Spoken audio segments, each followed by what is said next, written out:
Before we move on with the presentations, I would like to say a couple of words. And I promise this is going to be the only male voice that will be coming from the podium. This is an all-female event.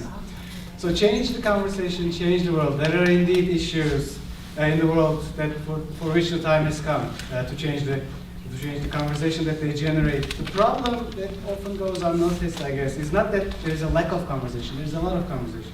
But the very character of this conversation that these issues generate is questionable. Most of them are non-debates.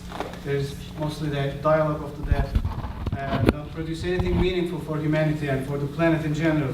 So the subject of Armenian genocide is one such example of those kind of conversations that we need to feel the need to change. A global community of historians, social scientists, conflict resolution experts, lobbyists, politicians have tried to discuss, understand, dissect, even sometimes try to bring two communities together and bridge this distance between the Turkish and Armenian communities. But efforts so far have yielded but limited success in their endeavor.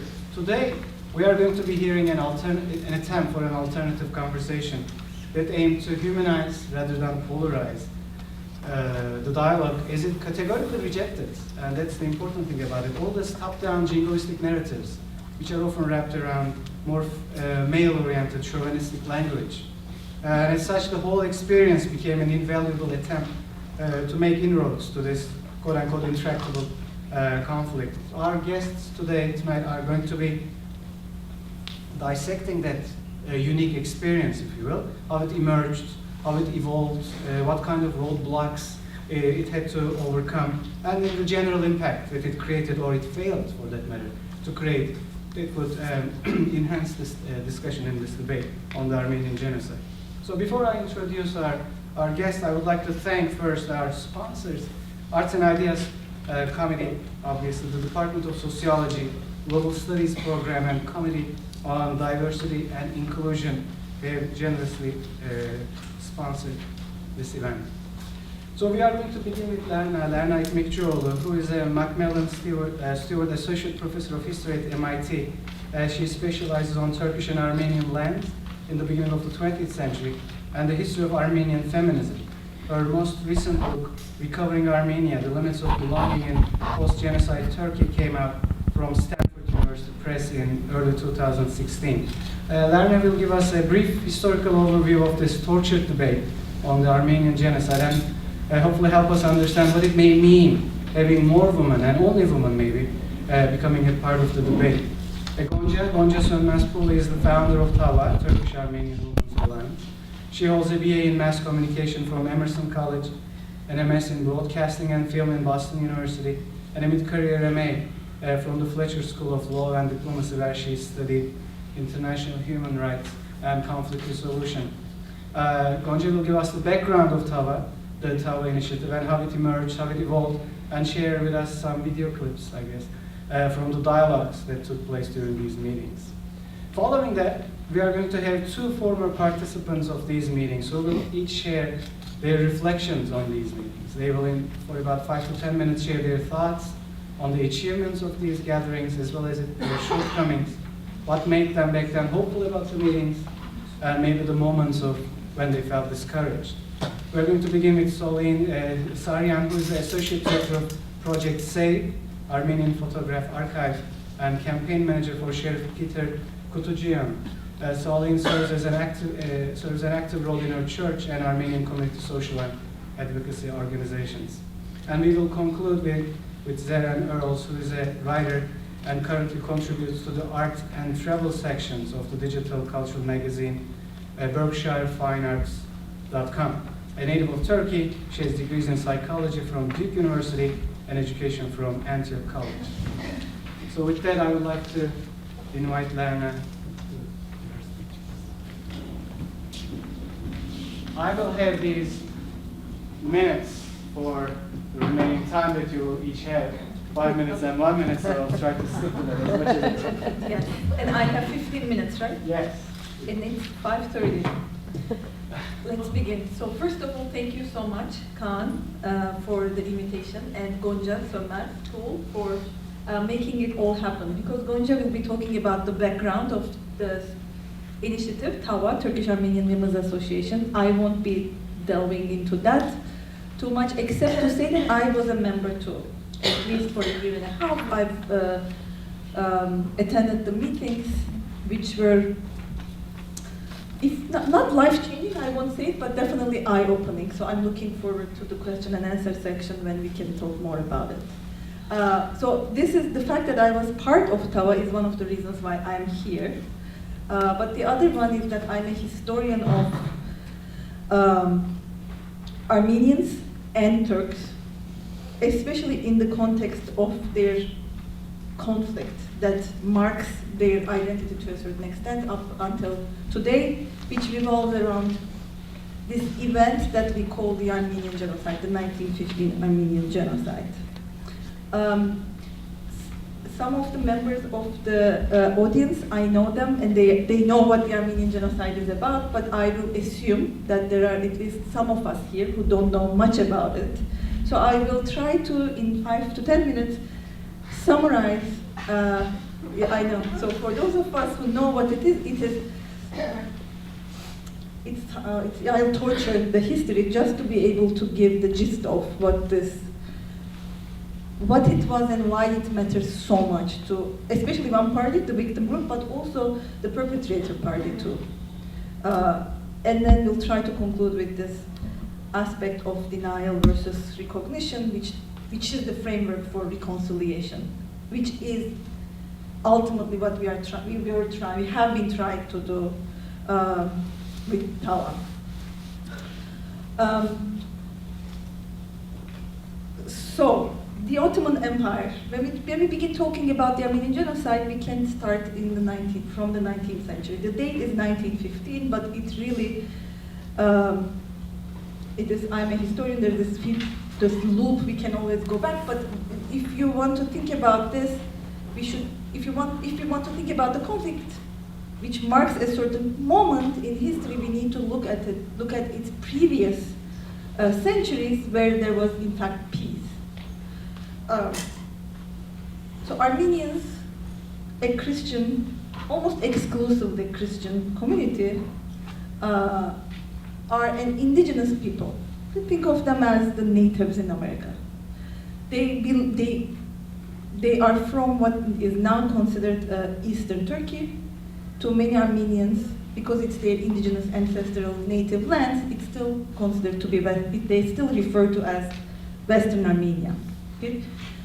And indigenous people that share this native homeland with Kurds, who are another indigenous people, as well as Turks who entered this region in the early 11th century. Okay, so the Ottoman Empire, early 13th century, not the Ottoman state. Sorry, the Ottoman state starts as a principality. And in a short period of time, it expands to become an empire. 1453 is when the Ottomans conquered the city, as the Greeks used to call it, or they still call it, Constantinople, and became a world empire. And then their expansion included the Balkans, the Arab lands, Eastern Anatolia, including Armenians.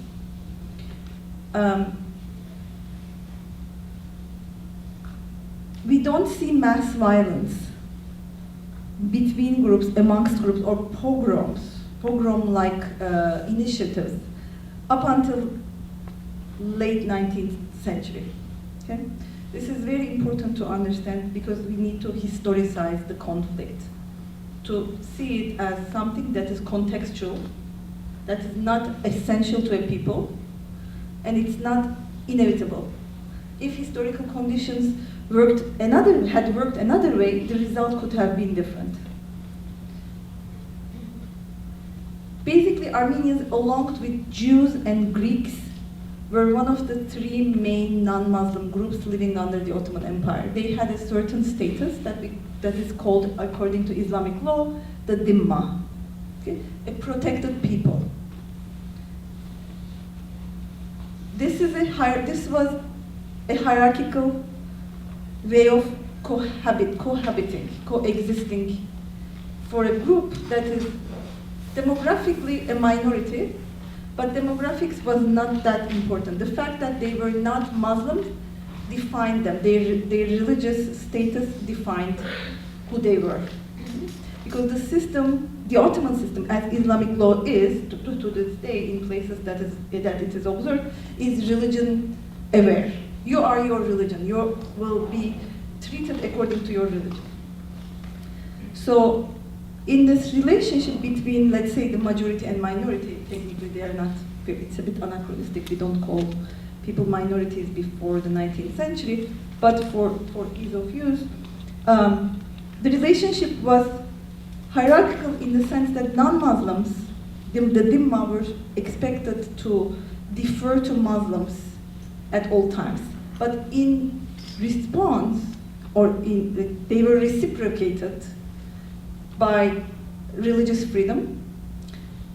Armenians, Greeks, and Jews, as the Abrahamic religions that the Quran recognizes, were able to, under Ottoman rule, have an everyday life that is structured according to their traditional and canonical law, which meant that they had administrative autonomy, and they were actually, in general, we call them the millet system, for those of you know, they had semi-autonomous status. Okay, so basically they govern themselves, but they pay taxes to the Ottoman state, and then they can be who they are as long as they don't aspire to be like Muslims, who should have this, let's say, first-class citizenship. Okay? This doesn't mean that Armenians, that there were no rich Armenians, for instance. One's legal status did not define one's economic status. Okay? Things changed during the mid-19th century with this era of reforms, where this idea of equality is introduced. Okay? Worldwide, we know that this begins with the French Revolution, a people, a nation, a modern sense of who we are, basically, okay? Which is then going to be considered nationalism. So the whole process of Ottoman disintegration, so when Ottoman Empire is expanding, which it did from 1300 to 1699, things internally were actually fine. We don't see fighting, we don't see intra-ethnic, intra-religious clashes. Ottoman Empire begins to shrink and disintegrate with the 1700s. It stops expanding, and then beginning with the early 19th century, it actually shrinks. It begins losing wars against Russia, against Europe. But also, its constituent parts decide that they don't want to be under Ottoman rule anymore. They want to have their own independent sovereign state. It starts with the Greeks, 1821 Greek Revolution, Greek War of Independence. Okay? Greeks are gone. And then the Serbians want to have independence. Okay? Then the Bulgarians want to have their own independence. People thinking of themselves as, in the secular modern sense, as a nation, entitled to rule their own government by consent. This idea that I deserve to be ruled by the people that are closest in their identity to me. Okay? This is a very, the 19th century is really the long 19th century. A lot of things happened, but the idea is that the Ottoman, the government, including the military, really responds harshly to these groups of people who are basically leaving the union on behalf of their nation, in the name of their nation. And this is the beginning of the anxiety and fear period for the Ottomans. Okay? All these groups that leave the Ottoman Empire from 1820, they're all Christian groups, and they leave the Ottoman Empire by using this discourse and idea and identity of being Christian and Greek, being Christian and Bulgarian and Romanian, for instance. So the Muslims still identify with the Ottoman center, who the Sultan was also the Caliph, okay? The head of the Islamic community. Come World War I, Armenians are the last significant in terms of numbers, and well-organized Christian community in the Ottoman Empire that began to show signs of desire for separation. Okay? And the Ottoman government at this stage cannot handle this idea that they might lose, because they've shrank so much that their homeland, their main patrida, their fatherland is already very small. They only have the Arab lands and what is now today Turkey, Anatolian basically, plus Istanbul. And then losing this eastern Turkey would be something close to the end of the end of the empire.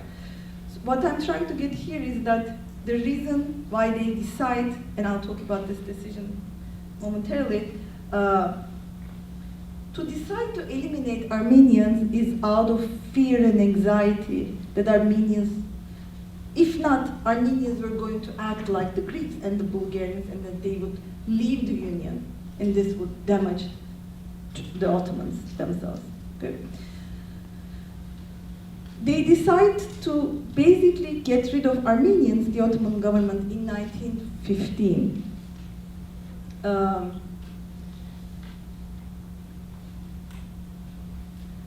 Eliminate meaning to reduce them to such a demographically insignificant group that they would not be able to form a state in the present or in the future. Okay? This is a very important nuance when we think about genocide, because they really eliminate that future, and very consciously from the beginning. Because if you don't have numbers, you can't have a state, you can't claim territory. Okay? So this reduction is the goal. But reduction, it doesn't necessarily involve killing of every Armenian. So part of my work pertains to gender. Here it's the Armenian genocide, and it is going to relate somewhat to women.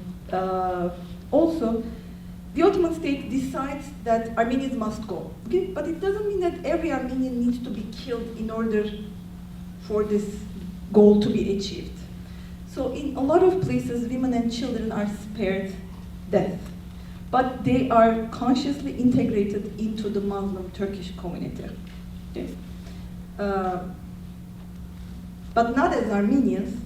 They are forcibly Islamized, depending on the region that we are talking about. They became Kurds, they became Turks, sometimes Arabs, which meant that they died as Armenians. Okay? And in some parts, when they did not compose more than 5% of the population, they were not touched. And if they were if they had a function of some sort that the state could benefit, they were not touched also. So it is a systematic, pre-planned, intentional operation to undo Armenianness in its indigenous land, but it has a lot of variety.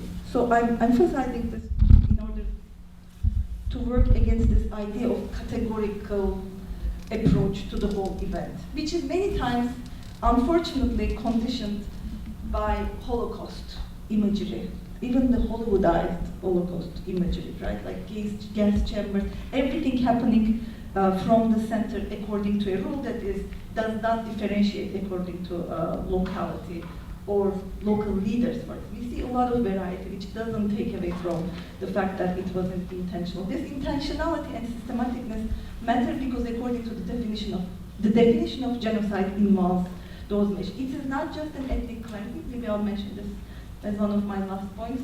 It's not pushing a people from a place. It's not cleaning them, cleansing the place from that particular people by removing them. It really involves annihilation. We have the overwhelming majority of the stories that the adult male population, which is the main target for killing, is removed from their villages, towns, cities, and then they are killed, while women and children are put on deportation roads, which are in fact the death marches for many of them, during which they are kidnapped, they are raped. That is very common. Their children are taken by locals. After the genocide, only a few thousand Armenians remained in Turkey. Okay, after World War I, after a short period of Allied occupation of Constantinople, Kemalist forces, so Muslim groups who were led by this new leader, Mustafa Kemal Atatürk, who is going to have this last name of Atatürk later on, Atatürk as we call him, were able to organize a resistance movement against the occupying forces. Remember, Ottoman Empire was defeated during the war. This defeat came with the consequence of being occupied by the British, mostly the French and the others, but then they were basically Turks, as we call them now, at the time Muslims, were successful in getting rid of Allied forces who had promised Armenians that they would have some land. Not that important, but the point is, come 1923, this new Republic of Turkey is established. There are few thousand non-Muslims who remained within its borders. It's the same borders that Turkey has now. The 3.5% of overall Turkish population, let's say 13 million, around 13 million in 1923. So of those, 350,000 of them are non-Muslims. They were given the status of minority, which came again with some rights and obligations. The interesting part about this group is about Armenians who remained in Turkey is that they continue to be discriminated against. They continue not to be wanted, for sure, because Turkey tries everything in these early years to then cleanse its population from non-Muslims, especially Armenians are not wanted. With Greeks, they sign an exchange convention, an exchange treaty, where they basically get rid of their Greeks, and the Greek state gets rid of its own Muslims by exchanging them, like it's like a homeland swap of some sort. Greeks from Turkey have had to move to Greece, and Muslims from Greece had to move to Turkey. This is all the time of what we call national homogenization. The similar you are in identity, the state thinks of you as, thinks of itself as secure. This is almost a security measure. So these Armenians, about 70,000 of these minorities were Armenians. The majority of them remained in Istanbul. To this day, there are Armenians who are Islamized. A lot of them are covered there. We call them crypto-Armenians, different parts of Anatolia. But in Istanbul, Turkey is now 75 million. Of those, 60,000 of them are Armenians, and again, the majority of them live in Istanbul.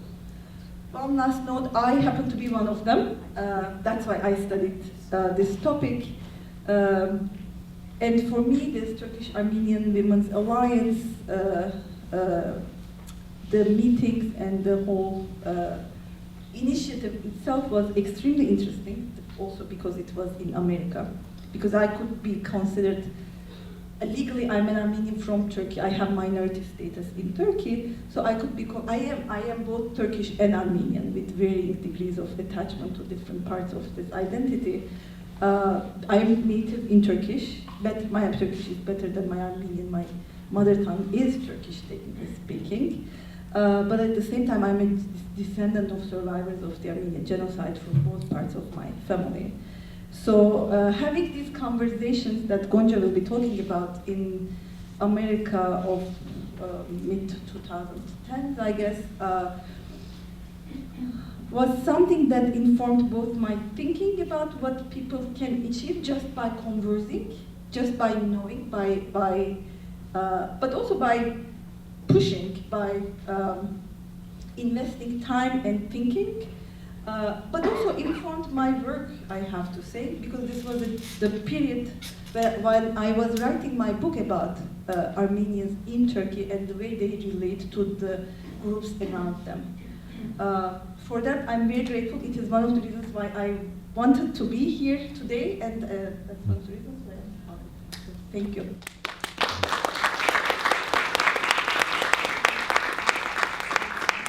First of all, thank you for coming here on in this horrendous weather. I'm very thankful. Thank you very much for being here. Okay, so first of all, Kaan, this may be about a group of women, but thank you so much for welcoming us here. I also have to thank like the other, I guess maybe 3 gentlemen in the room. Hooray to you. I guess my email this morning that I sent to a bunch of gentlemen telling them it's not just about women, please do come. I guess maybe a few people heard it, but thank you very much. I also thank, obviously, Framingham State and all of the departments involved and the people who sponsored this. Thank you so very much. I'm going to start with a little confession. I did not start TAWA coming from the idea of feminism. That's my confession. However, I am so very glad that the way organically this group made its way through its journey and became something where the commonality of being a woman actually made us friends at the end, and being able to discuss certain things in a way that hadn't really been discussed, at least not around here. That's a wonderful feeling, and I have to thank all of the women, all TAWA. 3 of them are here. I think there are some in the audience. We have Chatham House rules when it comes to conflict resolution. We don't talk about the names of people unless they give us permission. So I will not name every single lady, but a lot of them will be in some of the clips that I'm going to show. If it wasn't for them, I would not be standing here. So I really, really thank them. There's one other young woman who actually was going to be here but couldn't make it. She's on a job interview. I told her I'm going to embarrass her even when she's not here. Her name is Yasemin Koç-Gabrielson. In our 2nd year, Yasemin was very, very helpful to me and to the organizing of TAWA, so I want everybody to know. At the same time, she was doing her dissertation and getting her PhD around the time she was helping us, so I could never thank her enough. So if it wasn't feminism, what impetus did I have starting TAWA? I feel like you have a little bit of information in the pamphlet.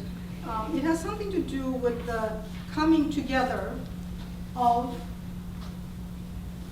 3 concentric circles of what I was interested in as a person and in my personal and private and professional life. It has to do with broadcast journalism. It has to do with my interest in human rights, and it has to do with international conflict resolution. And somewhere in there, somewhere in there is the importance of truth. This morning, I was thinking how I should do this presentation. I've done a few different kinds. And I was, I have a calendar in my house. It's an old traditional Turkish calendar.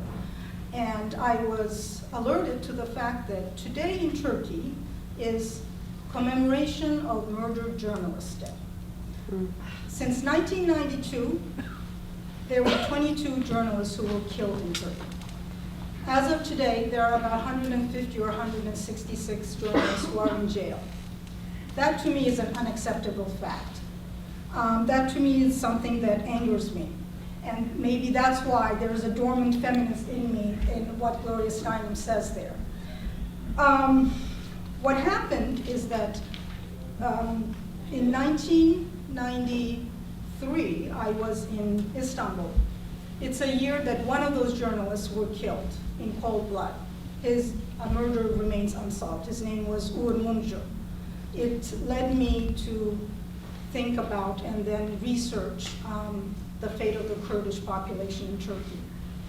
Fast forward 14 years, I was involved as an observer and as a Turkish, not so much a consultant, but an observer who could be in the room in a set of workshops of Turkish and Armenian people that were held at Harvard University.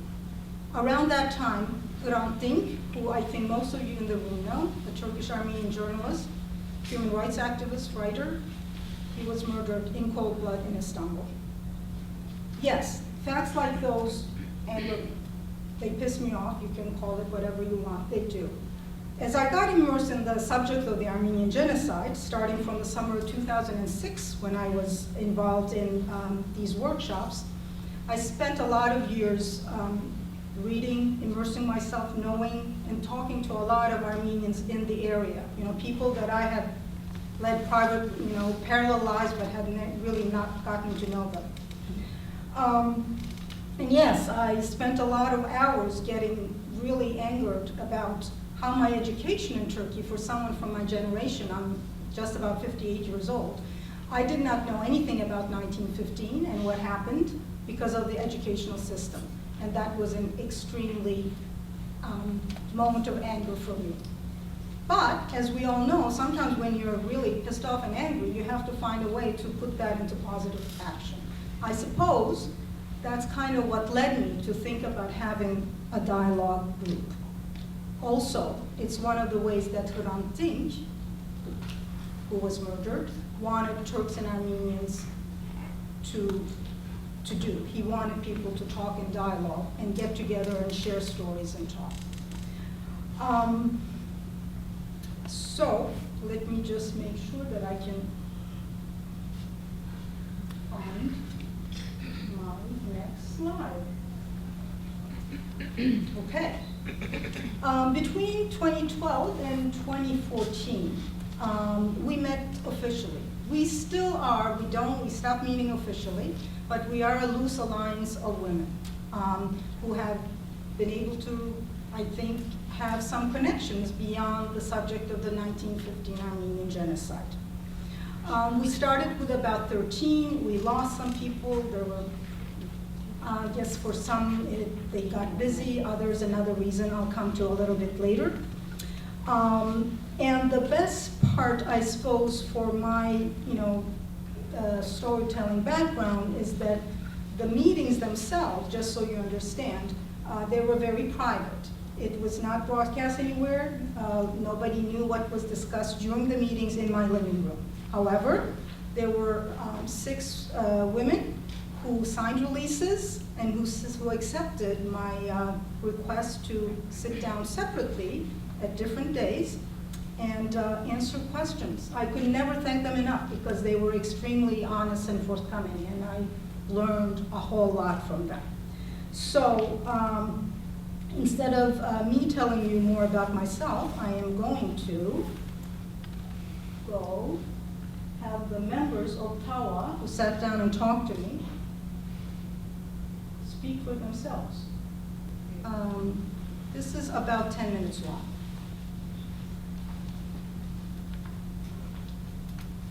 So I'm an Armenian. I'm a granddaughter of survivors. And I'm coming here. Am I coming here as the granddaughter of survivors? And if I understand too deeply your perspective, do I give up something of my experience? Because I didn't personally, I'm trying to hold on to their experience and honor it. But there's a problem on the table.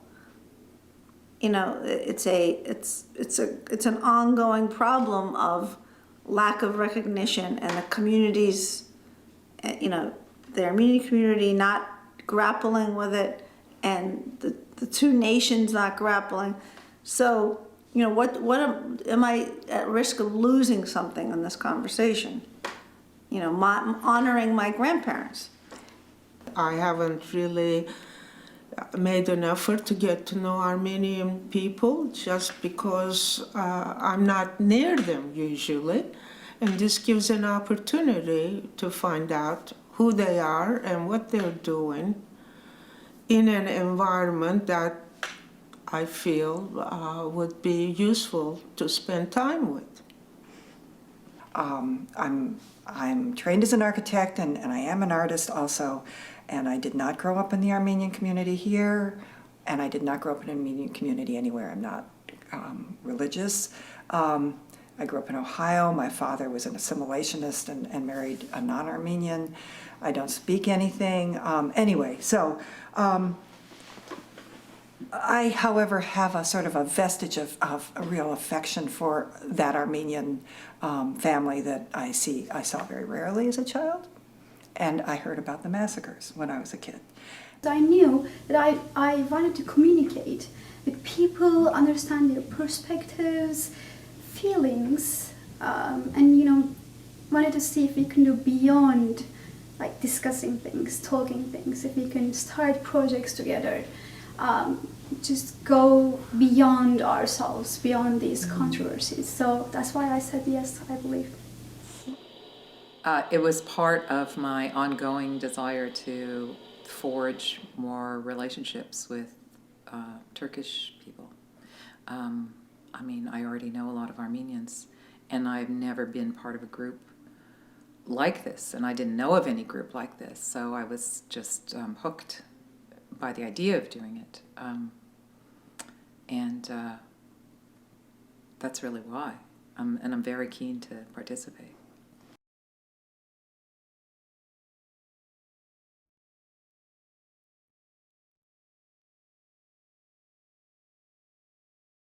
I was just wearing a name tag.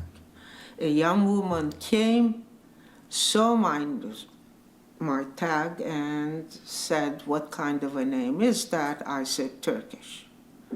So that opened the floodgates. And I said, "Hold it.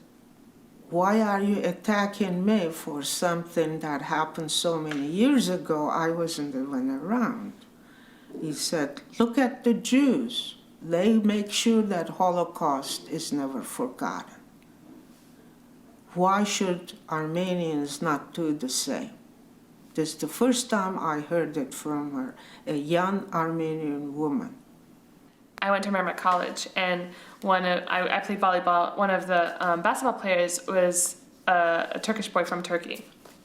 So I didn't really talk to him, but I emailed him, and I was like, "Oh, hi, I'm Armenian," and his response, like, he just had like this awful response, and I thought, okay, I guess I don't need to. It basically was like, "Oh, this Turkish-Armenian question is all propaganda," and I was like, "Oh, I just was okay." Just was saying hi, but okay. And meanwhile, like, I was all into this race relations thing, groups, and even in high school, like, I was really interested in race relations, that's really the African-American and Caucasian dynamic and so forth. But I mean, this is where I was coming from, and I was really excited. Oh, I finally, like, there's a real Turk in my school, he's an athlete too, we can, no, and I was like, okay. So that was the first, actually, not even conversation. I was like, oh, okay, Well, there was this macroeconomy class that I was taking, and in the very first class, I had this lady sitting right next to me. We started talking about why we are interested in this topic and our majors, etc. And we had this really nice connection from the very start. And when in the first class our professor told us that he wanted a group project, she was the only person that I knew in the class, right? And we had a really nice connection. I thought of her right away. And at the end of the class, she turned to me and said, "We should do this together. Like, it would be a great project." And I said, yes. And in the second class, when we came to the second class in the same week, we started talking more about ourselves, obviously. And I remember the time she learned about my nationality, and that was the last time she spoke to me in class. It was like, she said, "I'm an American Armenian," and I said, "I'm Turkish," and I thought we would just go beyond that, like, we would just ask other questions, but her facial expression was so different than I have ever imagined. I really didn't understand what was going on. In college, there was a DLEC freshman year. I had a roommate, she had a roommate from Europe, a Swiss girl, who knew that if she's Turkish and I'm Armenian, maybe we're gonna have a little issue here. And then she told me, Dilek is really worried that you hate her. And so that was my first experience. I'm from central Massachusetts. I'd never met Turks. So I didn't really make a big effort.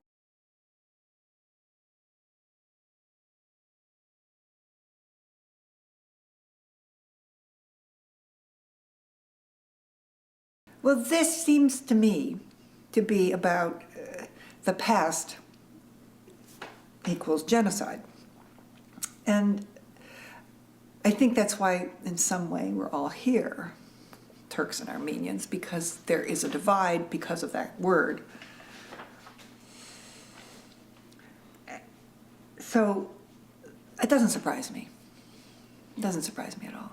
I'm not saying create an amnesia and forget it, but accept it. I mean, sure, the government is in denial, but as people, we can accept and move forward, but then we have to go beyond our own circle, find ways of how can we do it. I don't know for myself how much more, what I want. Do I need to hear from the Turkish women that acknowledgement of the genocide outright and say yes, it happened, so that I can then move forward, or if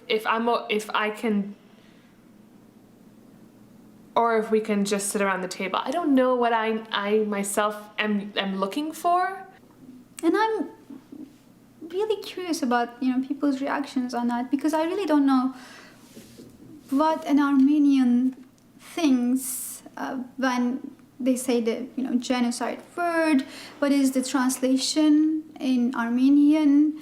And obviously there are the universal, let's say the UN description, but then we have our own biases towards the word. I just wanted to explore more about those specific subsets of the whole discussion, especially I think I have a good understanding of the English and Turkish parts, but I'm curious about the Armenian translation and the subtext of that specific word. I know I got into a conversation long ago, like when I was in college, where somebody I was talking to said that the genocide didn't happen. And I don't know who would have said that other than a Turkish person. Maybe somebody else would have, but I mean, I'm guessing it might have been someone who was Turkish.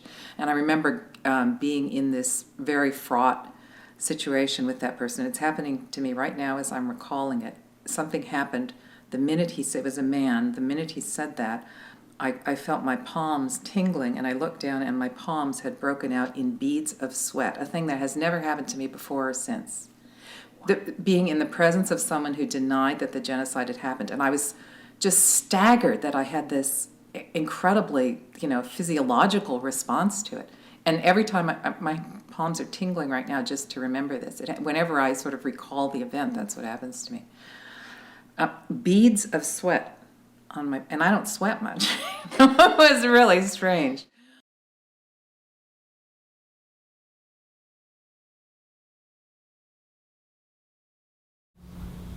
So I stopped the video at I kept the subtitle, where do we go from here, just so I tell you a few things about what happened with TAWA and what kind of challenges we had to deal with. Of course, with any group, it is hard to keep something going, especially when it's a grassroots volunteer, type of an effort. Now, I have to take the blame. Having a broadcast journalism background, we always like to have a lot of different types of voices. So maybe I kept it really, really diverse. So we did not really, it was a group of extremely intelligent, articulate, and very educated women, except that we did not have, as a profession or what makes us tick, we did not have a commonality besides the fact that, we were female. So that was one thing that was a little hard to deal with. Then there were intra-group splits, and I think in this kind of subject matter or international conflict resolution, I think that's not that uncommon.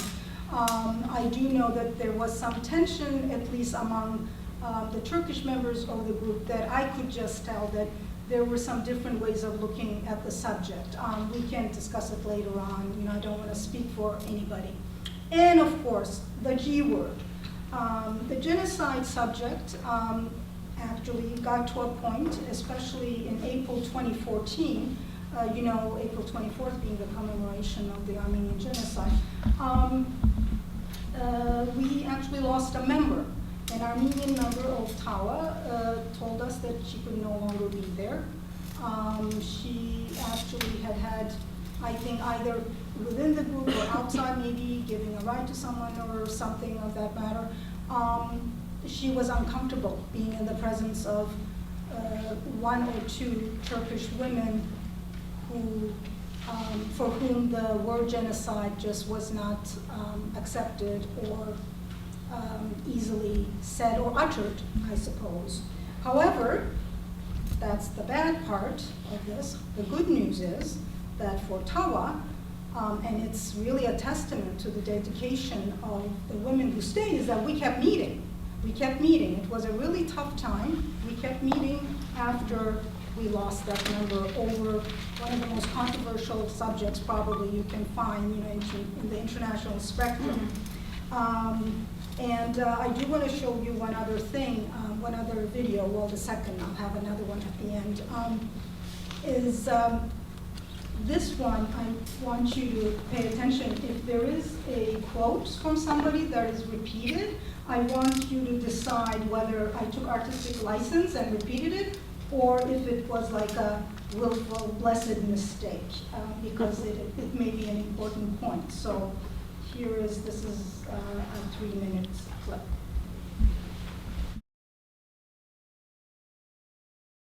I can't just say, ignore the past, jump into the future, experience new things. That's not what I'm saying. But I believe, we can be a great example for many other controversies, between other nations.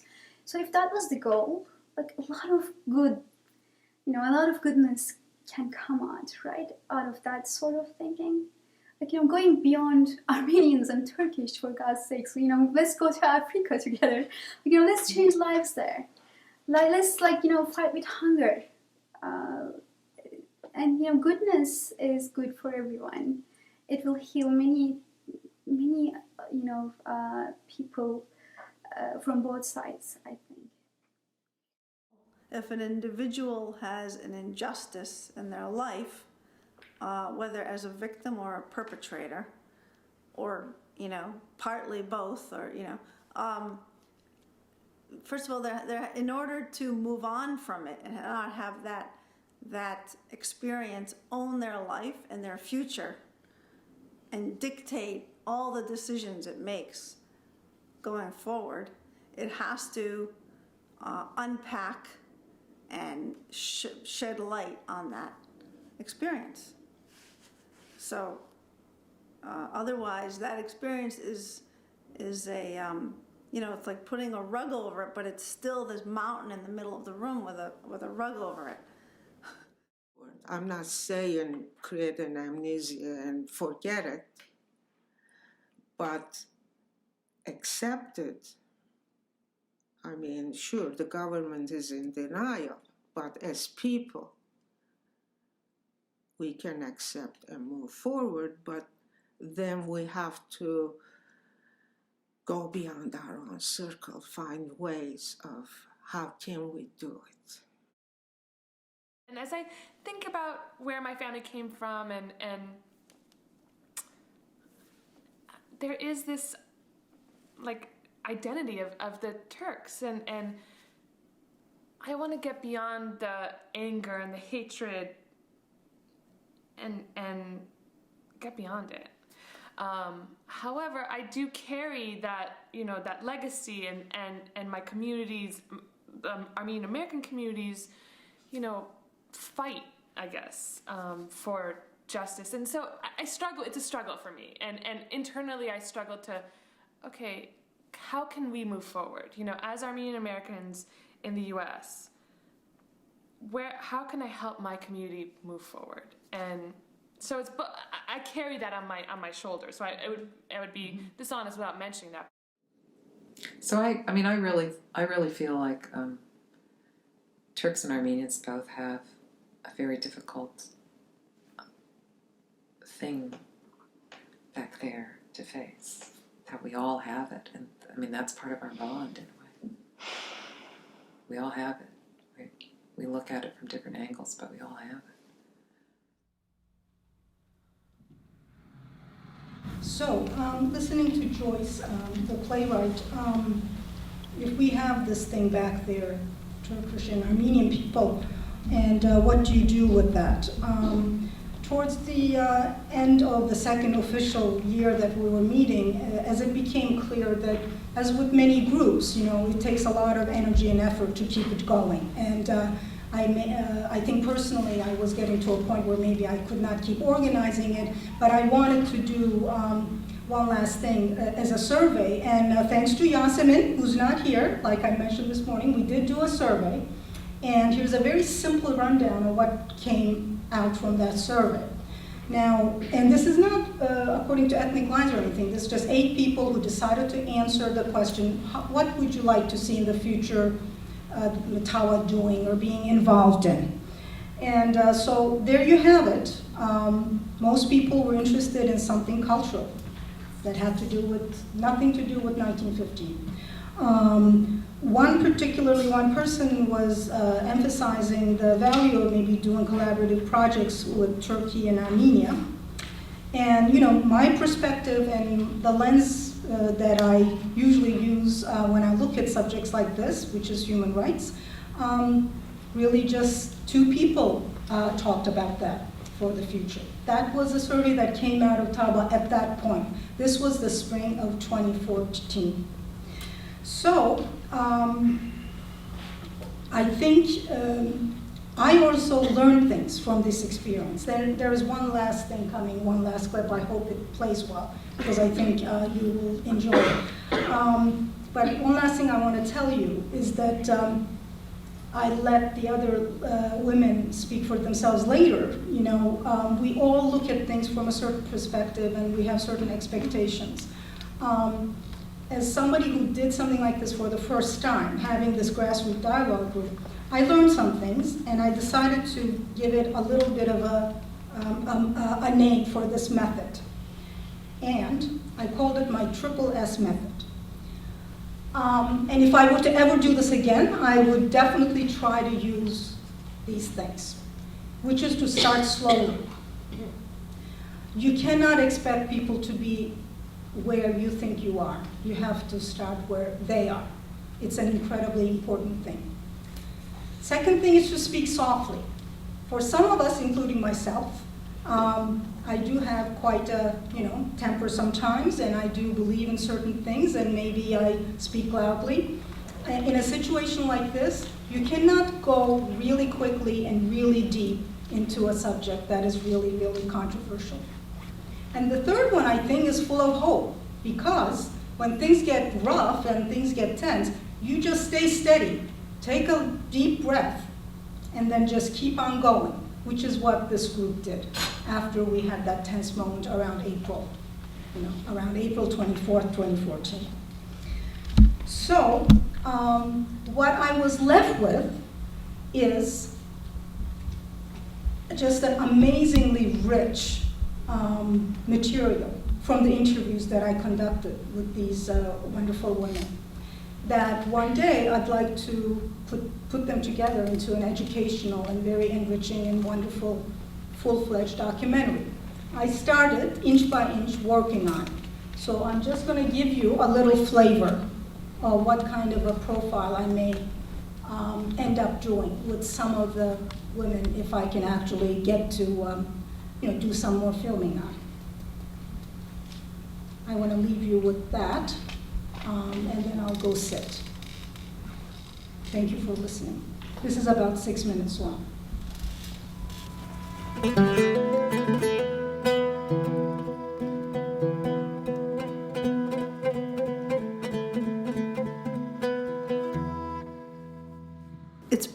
It's basically a very big mountain of unknown and pain. Unpacking all of these layers would just be a very healthy process.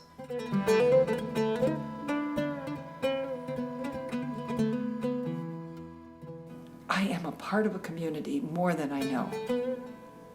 And I must learn it. Maybe that's part of what I'm hoping from this group too, is to learn something about what that means to be Armenian.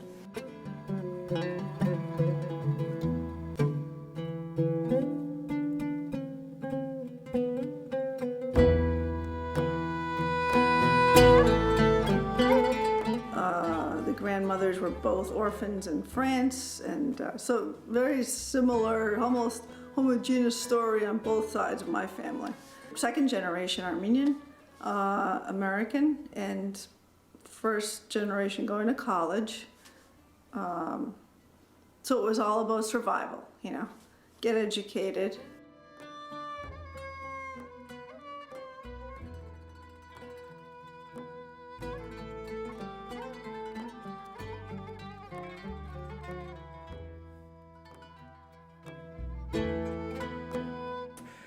The poem by, I can't remember, one of the English Romantic poets, the Ozymandias. It's about a ruined statue in a desert my name is Ozymandias, King of Kings. Look on my works, ye mighty in despair. Nothing beside remains around the decay of that colossal wreck, boundless and bare, the lone and level sands stretch far away.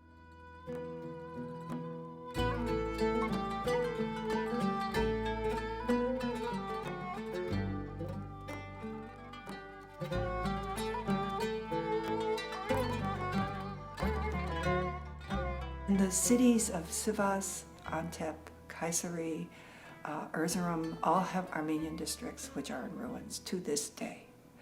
And they're just empty buildings in Kayseri. The buildings are, there was a fire in the whole community, I guess, about, I don't know when. And it was heartbreaking to see these districts where I knew Armenians had lived, and that are just now, no windows in the buildings, just abandoned. The landscape in some places is very bleak and barren. There's, you know, no trees. It's poor pasture land, a lot of it. And it's very easy to imagine a straggle of very desperate people being driven over that landscape and dying along the way. We've seen enough photographs of it. My parents did not really, talk about genocide. We went as family to commemorations, but it was more about Armenian pride and the Armenian community and the Armenian church.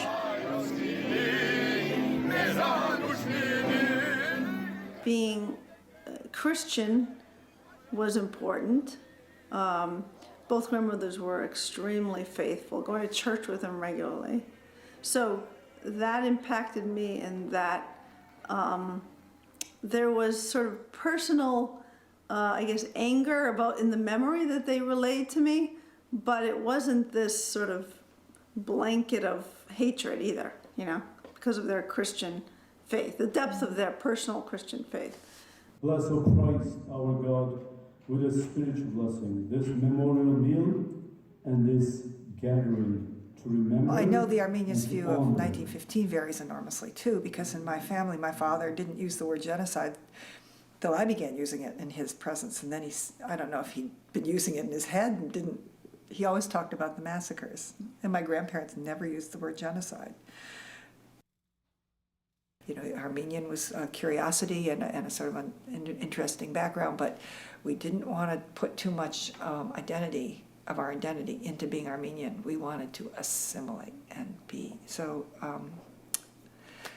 that's something I'd like to explore more and think about and reflect on more.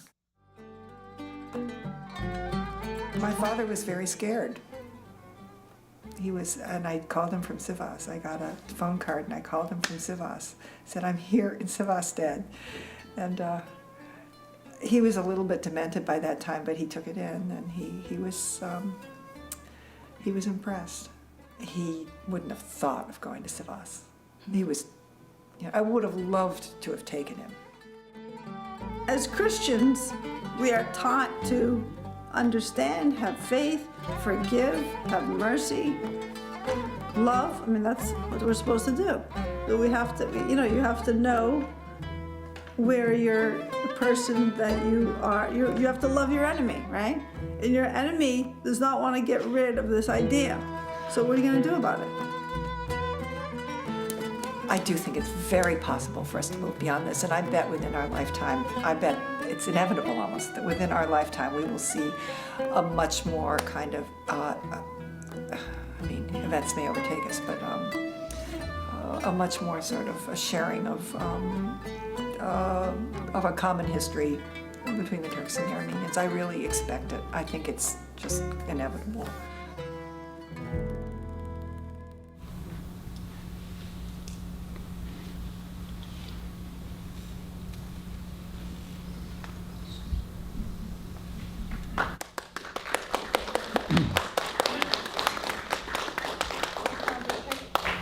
work on the technical aspect.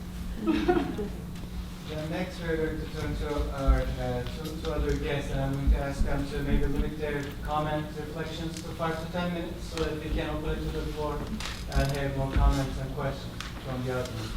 So, Vince, would you like to go first?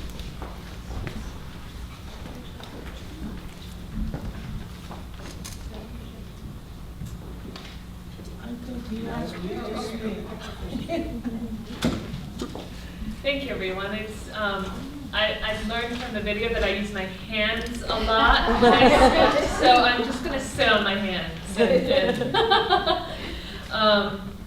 You know, I've talked a little bit about the conflict resolution and race relations. I've also served on the committee that puts together the genocide commemoration at the State House every year. I've served on that for 12 years, over a decade. So coming into this, I had a lot of Armenian genocide activism, but I had no interaction with Turkish people.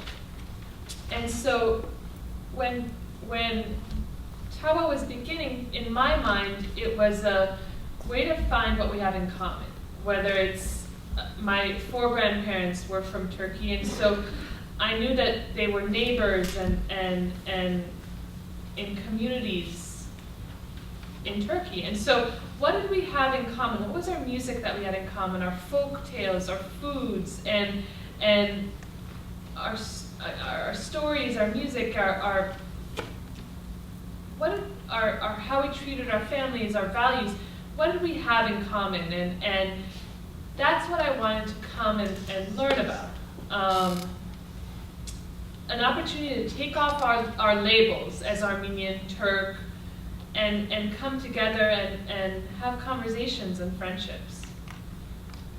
At the time also in Turkey there was some unrest and there was ongoing activism internally, and so there was this idea of organic change happening through conversation and through education, and so that too to me made TAWA, you know, so tremendously useful and so important, because I said my activism and my advocacy in Washington doesn't matter, but if I can learn and change my community and build relationships, that's where real change will come from. This was tremendously difficult and tremendously challenging. Every meeting, it was not easy. And the challenge was in my own self. It wasn't with the people we were meeting with or talking with. It was my own battle of how do I learn from this? How do I grow from this? What comes of this? Ultimately, in the beginning when I thought, the genocide is secondary, let's take off our labels, let's see what we have in common. Ultimately, for me, the genocide was a hard line. And sitting around the table and knowing that not everyone, when we asked everyone, how do you feel about this, not everyone could say, yes, the genocide could verify it even within our group, and that became the hard line for me. But I'm grateful for TAWA because we built friendships, and we were able to take off our labels. We were able to become people and share what we have in common. We were able to have conversations, and like the video said, I don't know what justice means. I don't know what I want, what my community wants. We don't have a unified voice. But I am grateful for being able to meet and be in a safe place and being able to have relationships and friendships and conversations and to be able to grow. So thank you. Thank you.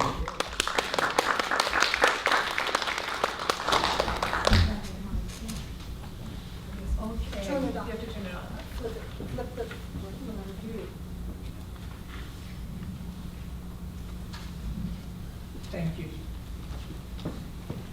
start my story with a personal one before I comment on the tape.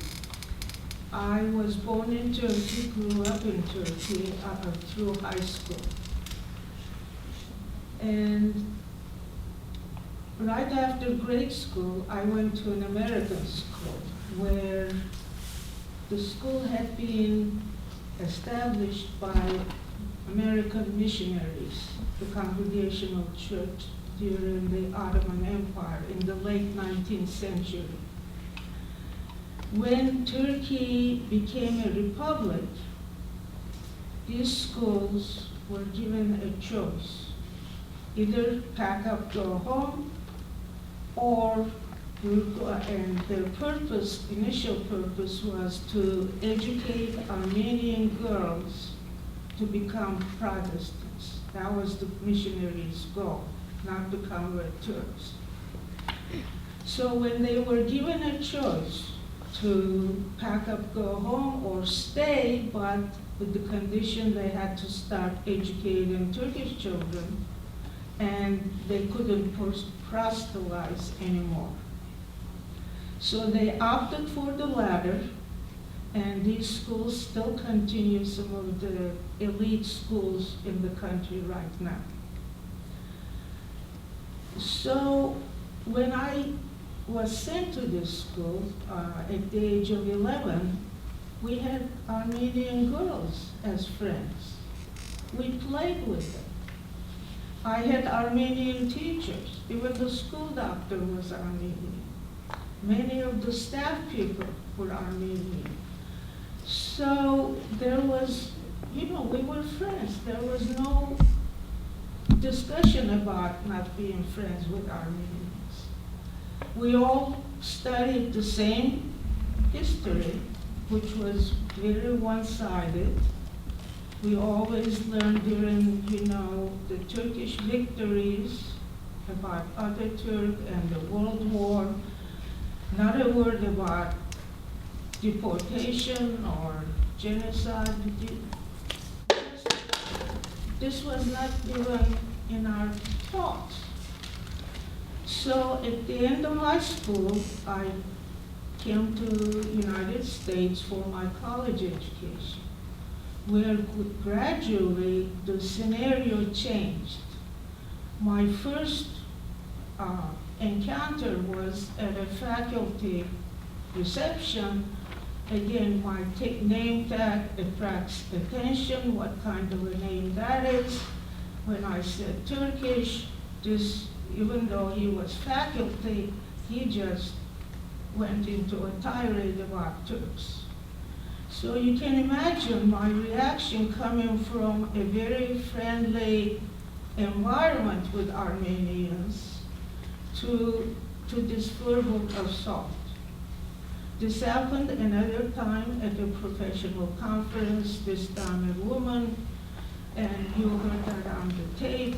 She again asked what kind of a name. The minute I say Turkish, I became the target. By then, I wasn't walking away. I said, hold it. Why are you blaming me for something that happened before I was even born?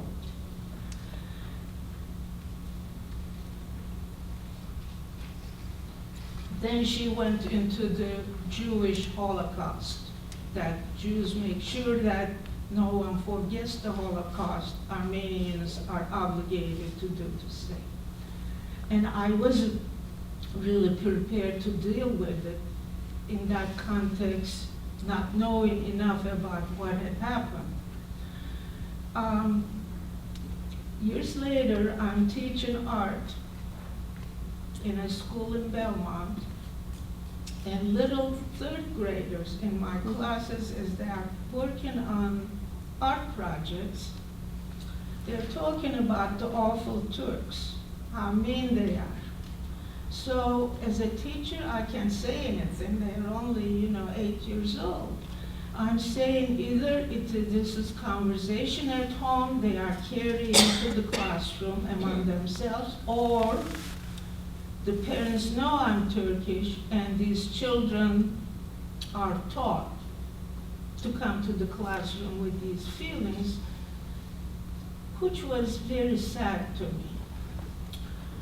So since then, I mean, these are memories I have not forgotten, but I made a promise to myself that I have to go out of my way to get to know Armenians and continue the friendship I had back in Turkey, in this country, and show them that we're human beings, and let's hopefully we can talk again and socialize together. So when Gonca invited me to join the group, I welcomed it because I had gotten to a point that because I have an accent, because I have a different, unusual name, I attract attention, to the point that my husband was worried about my life because I was a very public figure at one point in Boston. So instead of hiding at home, I decided, to go out and meet people.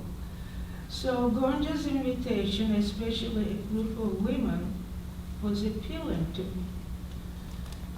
However, I wish, at the beginning, even though it was raw footage, we had seen such tapes because we had no idea what was bringing people to the table. I mean, when somebody says, I could feel my sweaty hands, I had no idea of these feelings when we were around that room. You collect, a group of very strong women with strong identities coming with different backgrounds to a table. Gonca is the only one who knows how they feel. We don't, and it took quite a while for these feelings to pour out. And we lost a few people because one Turkish woman felt she had grandparents' stories to tell too, that there was this, during the war, after the war, there was population exchange. From the Balkan countries, Turks were sent back home with nothing, and her grandparents were such people. So when you say war in Turkey, everybody will tell you some story about the war.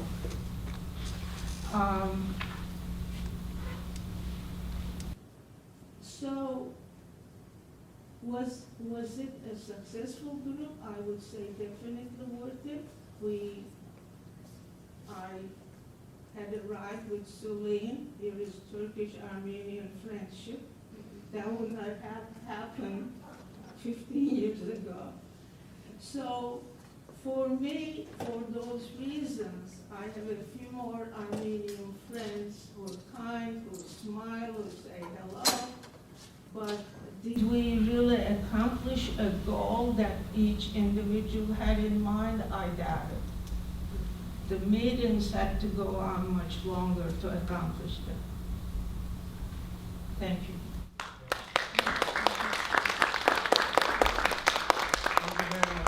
Yes, and with that we have 20 plus minutes for questions or comments. And anyone who would like to be willing to make any comments or ask questions, maybe I'll ask them to be there, use the microphone, and then we will all be hearing each other. Which microphone? That's, I think it's the stand. I know, the microphone is right coming here. Can I take it from here? Hi. Thank you. I'm Janice Okumian. I'm from Rhode Island currently, although I grew up right around here. So I drove up after classes today. Thank you, everybody. I wanted to ask, that's okay, you don't have to squish, I'll just scoot around. I think this is, I don't know, this might be for Gonca. So I'm really curious about, if you can say more about, like, why did you want a group of women? And I have a second question, but that's the first. Okay.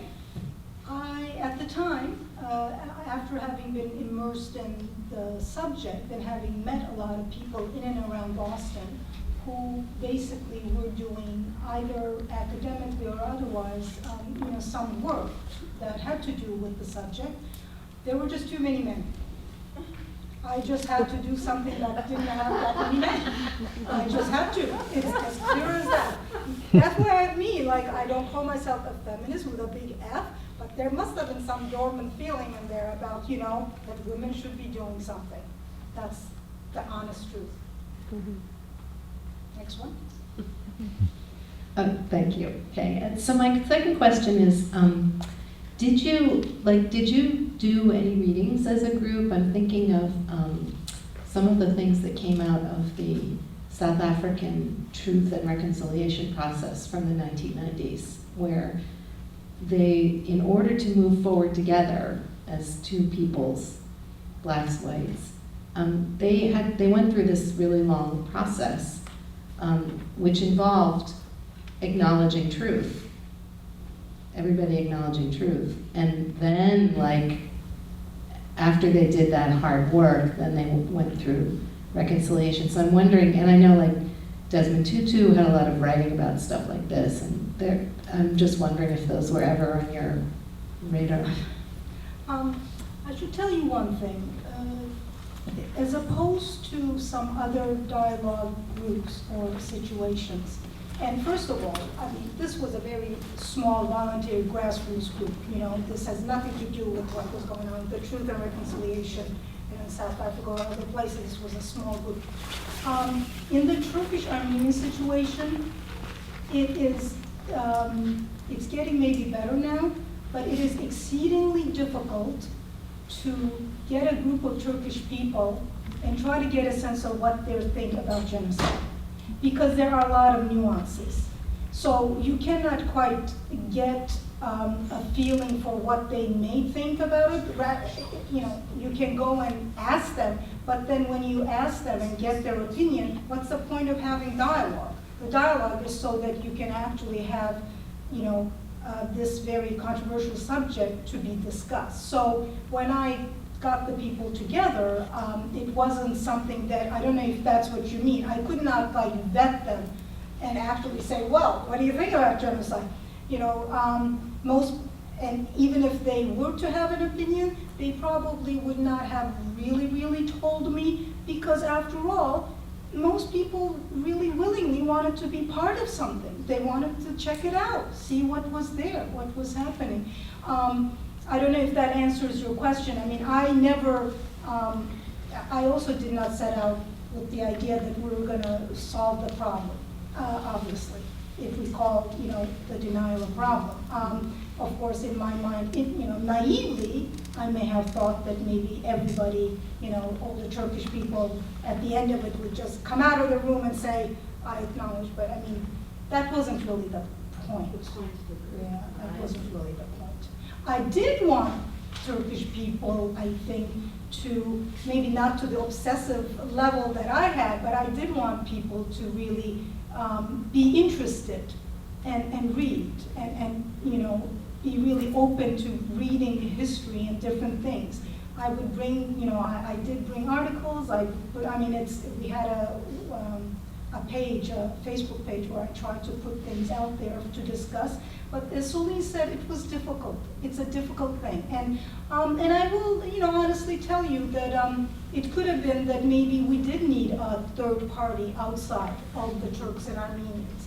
However, I should tell you this too. I was coming from the workshop that was at a higher level, like I said, at Harvard, and I also knew the feelings of some of the Turkish people, especially because I was there as an observer consultant for the Turkish side, that some people did not really like the idea of having a non-Turkish, non-Armenian person trying to show them what to do and how to talk. I knew that very clearly, which is why I attempted to do it sort of on my own. And you live and learn.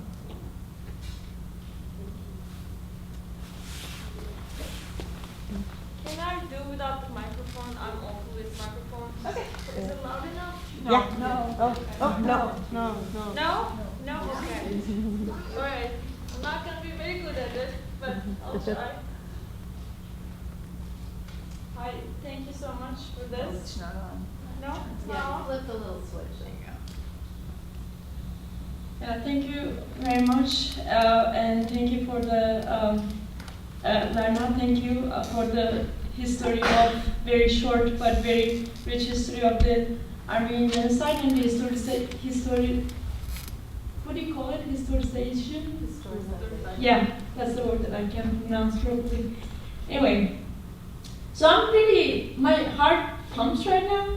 The reason being my anger with the powerful group in this controversy, these discussions, powerful group being the Turks, powerful groups being the Sunni majority of the country, and how the victim group always has to understand and take the perspective and understand the subtleties of the situation, understand the structural forces behind denial, and like the, I forgot her name, the ESL teacher was saying, you try to forgive, you're faithful, you try to forgive, you try to understand, but what happens when the other side is constantly denying, right?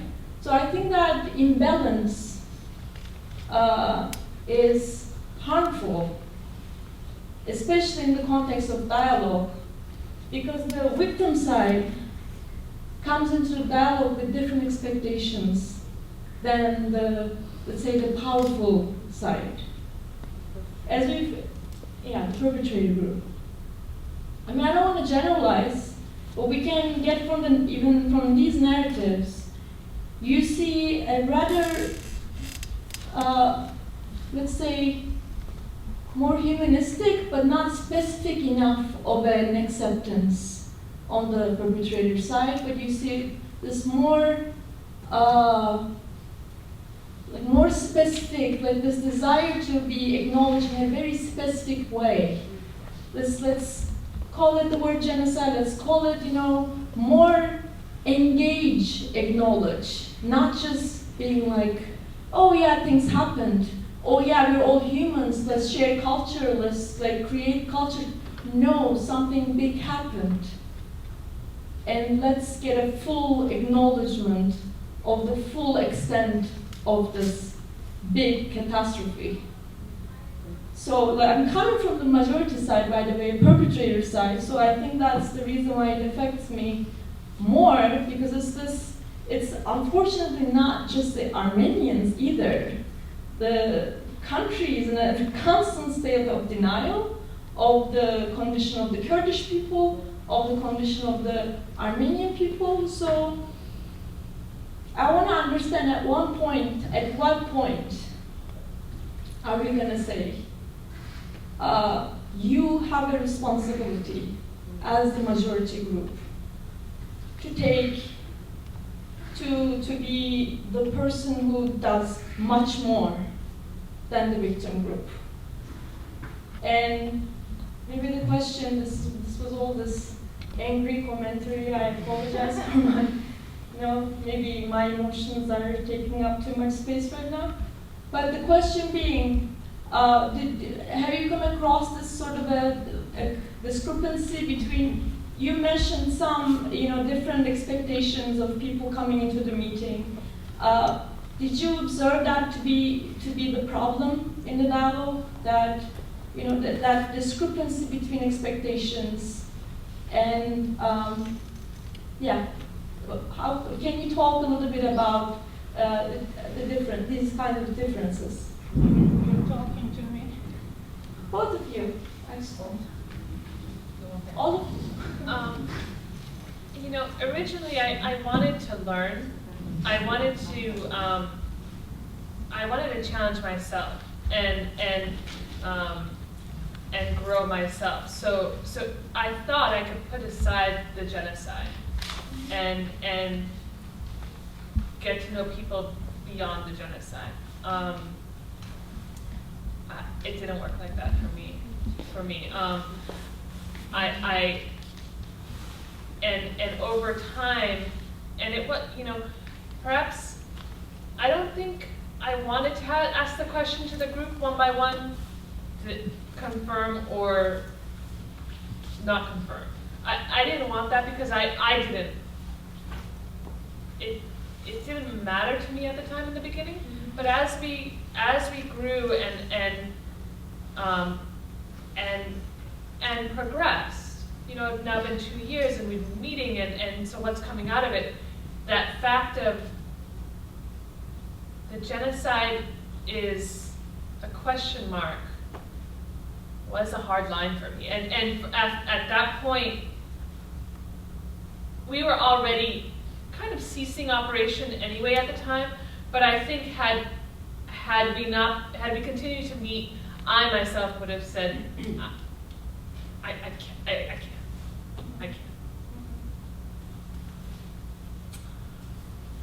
What I would add to that is the real change has to start in Turkey. And yesterday there was an excellent panel at Harvard. 3 Armenians, 1 Turk, and they mentioned the Hrant Dink Foundation and the new building, and etc. Now, 10 years ago, you wouldn't find a Turk among Armenians on a panel. Now, there are quite a few. They go in and out of that Hrant Dink Foundation. They mourned his death as much as Armenians did. So one has to have hope. These things take time because especially right now, Turkey has too many issues to deal with. And Armenian genocide is not number 1 for many people because they are really very concerned, many people. So be patient. I mean, if you had been in our group discussions, the way you're speaking now, you would have quit long time ago. So all I can say is there is hope, be patient, and there has to be more work done in Turkey than a few of us talking to each other, but it's happening.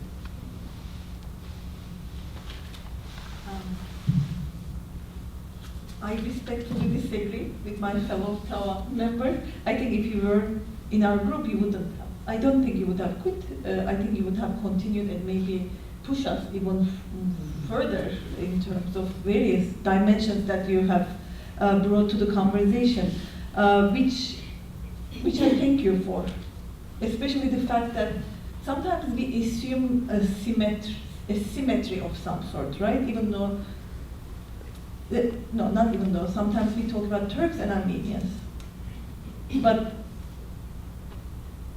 even though it is a choice for the Turks or the Turkish society, the Turkish population, to think about the Armenian genocide or not to think about the Armenian genocide, for Armenians, the overwhelming majority of Armenians who live today, for them it's not a choice. They know it in their bodies, in their palms, in their sweat, in their nightmares, really. Because it's just the fact that it is denied, you pass it to the new generation in a very different way that you would have passed if it was an acknowledged one. I mean, it would still be very painful, but the fact that it is not recognized as something that hurts you, that hurt you and continues to hurt you, turns it into an inevitably painful, inescapable experience that, of course, will be the hard line. That it can't be a choice. And it is determined by the actions of the perpetrating group. As you mean, that's why in an ideal world, the perpetrating society should have done more, right? But it is not like that. So there is a pragmatic aspect of sitting down together with Turks and Armenians despite differing viewpoints and just talking because a lot of talk is not happening somewhere else, almost like to overcompensate for the lack of attention that should have been coming from a more structural, institutional source. from inside Turkey. Having said that, as an Armenian from Turkey, for me, it's not a hard life. Like, I grew up with people, Turks, who are, I didn't even think of them as that, who don't talk about the Armenian, who don't think about it, and if they think about it, it's not a problem, or they don't get why Armenians are so obsessed with it, for instance. Like, come on. It happened, I wasn't born, for instance, a lot of Turkish friends of mine. And I think we need an answer to that. I wasn't born at the time. How can you call me a perpetrating group, a member of the perpetrating group, if I wasn't alive at the time, right? So in the beginning, in our group, actually, this one Turkish woman whom under normal conditions can be seen as a denial, I really wanted her to stay. I was probably the only Armenian who could handle her, because I knew where she was coming from. It was such a familiar narrative. And again, in an ideal world, we should have engaged her more to see why her heart line was that specific G word. I just want to say something, a comment. I am all for love and hope and all those things. However, the fact that there's a Hrant Dink Foundation, let's just be clear about this. You know when the Hrant Dink Foundation started? After Hrant Dink was murdered. Yes. There's a major difference. The Hrant Dink Foundation would not have happened if somebody, and the atmosphere in Turkey at the time, in some ways, an atmosphere that has not changed even today, had not actually culminated in a frenzy against Armenians and against one man who spoke the truth and killed them. That's why there's a foundation.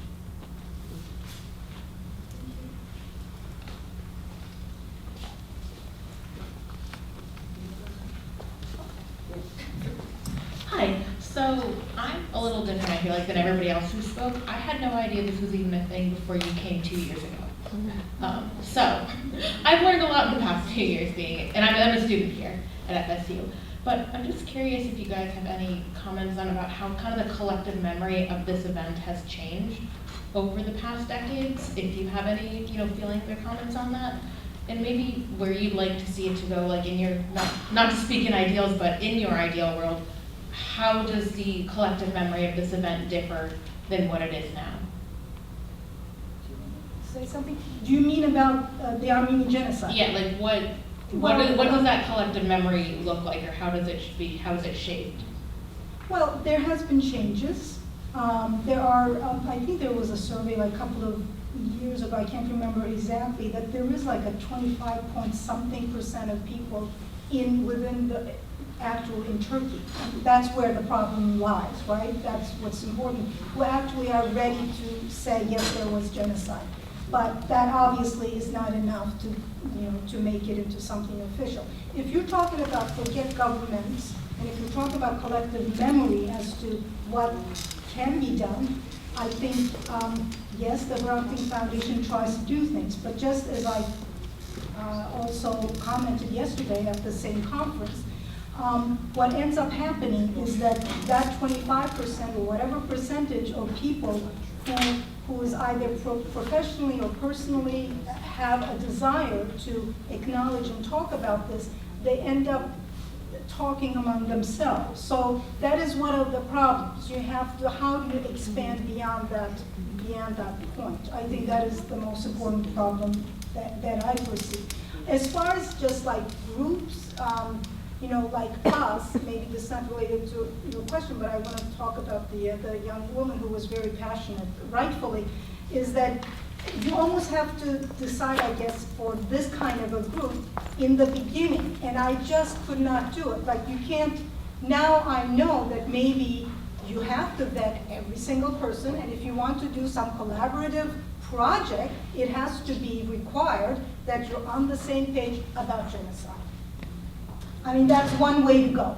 Honestly, I thought that was kind of a useless effort at that point because being a Turkish person around Boston, I already knew that there were 90% of the people were not would not be acknowledging genocide. That much I knew. You know, so why would I have a dialogue group, I suppose, if I was just to say, you know, okay, you just come and we do something. Guess it depends on what you were going to do. But now we know. Anyone else want to say something? So I was actually going to pick up a little on that, and I'm an Armenian who grew up in an Armenian household. However, I had a father who was an intellectual, not religious, and although I heard some of these horrendous stories, my great-aunt survived one of the deportation marches, and at a much too young age, I heard details. But my father put it in context, and he said, you know, there are a lot of reasons why this won't be recognized. And he gave me a whole history lesson on, you know, the geopolitical importance of Turkey and what it would take, and I got a lesson about racism as well in the United States. So I came to this issue thinking about the long-term goal. It never was a short-term goal. And I knew from my conversations with people in the State Department, I had lots of friends in the State Department in DC who would tell me privately, we all know the Armenian Genocide happened, but there's no way any president is going to ever acknowledge it. And if they did before they were president, like Barack Obama, they're going to recant once they're president. It just isn't serving the interests of the country at this point. I then realized from other conversations in struggles in other countries that the conversations have to happen at every level. And a very important one has been for me with Turkish public health officials and activists, people in the women's health field. When I was in Geneva, I was in, you know, Casablanca, Morocco, I was in these various conversations about women's health issues. There would be a Turkish colleague there. Privately, we would always talk about this issue. And two things I learned. One is that, well, those of us who study and learn something other than what we learned growing up in the schools, and they said we all learn the same thing, but once we get out of that context, and they were living in Europe and in other places, it's not long before you learn the truth. And then you have two things you can do. One is you can be very embarrassed and be quiet and just never address it. The other is you find little ways to reach out and make common cause with people who understand the importance of not countenancing genocide denial whenever you see it. Because when you do that, it really contributes to possibly the repetition. And when in the 70s, I took some of the early trainings with Facing History in Ourselves, which, as many of you know, is gone throughout not only school systems in the United States, but it's global. And that is something they're trying to teach in their curriculum, the importance of being an upstander, not always being quiet when you're a bystander. But I do have to say that friends of mine who agree there was a genocide, when they were in Turkey, they said they would never say anything. It would just be too risky at that point in time. We have examples. I know a very close friend of mine who's very dear friends with that Turkish human rights lawyer who was murdered a few years ago, standing up simply saying not all Kurds were terrorists. And so, you know, I've been aware of the risk you take being public about this. And it isn't just Turkey, it's other places as well. This is a touchy subject, but I also think people are getting together there on the internet, they're talking. I think the movement is growing so that genocide denial will be harder to do in the future, and that I'm much more encouraged than other people. And you know, I wish my father were alive to see what has happened. He was a little bit more jaded in his thinking, but I never adopted that part of his psyche. Kaan, can I just, like, one little second? Only if she wants to. There is a TAWA member who was in our tapes, and I'd like to see if, Laura, do you mind just telling the group what you thought, what you learned, or what I learned from take TAWA? away from TAWA? Sure. Thank you.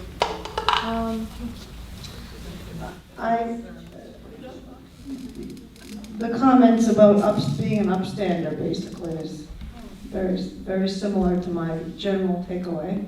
And as you said, I mean, you really framed it perfectly, I think, because the conversations have to happen on every level. We need people like Lerna doing the deep dives and being the historians, and so that facts and truth can be real to everybody and acknowledged, but they really have to start in Gonca's family room as well. And I think that Gonca really struggled, I mean, if I can say this, Gonca, with the why and the how in the beginning. And I think ultimately, since this is, when it comes to women, I think we can say that we are systems thinkers, and we have to dive in and pilot it at a very organic level to understand what the heck is going on, and then figure it out. So I think really it's just the beginning. But it had to happen that way, and I think Gonca really wrestled for a long time with how, and you know, like all those questions you have, whether to vet, and how to invite, and whether to have a goal, and whether to have a whiteboard or not, and whether to have a facilitator or not. All of that was very important, because the goal, from what I understood, your goal was to just let it happen. Let's have a spark and see where it leads. And I think you did that. So thank you. We're here now at Framingham State. Thank you, Framingham State. Yeah, and with that beautiful note, I guess it might be a good time to close the night. Thank you very much for coming here, and thank you very much for contributing to this beautiful evening. The dialogue is definitely going to go on, and hopefully we will see each other somewhere else or talk about something else. I am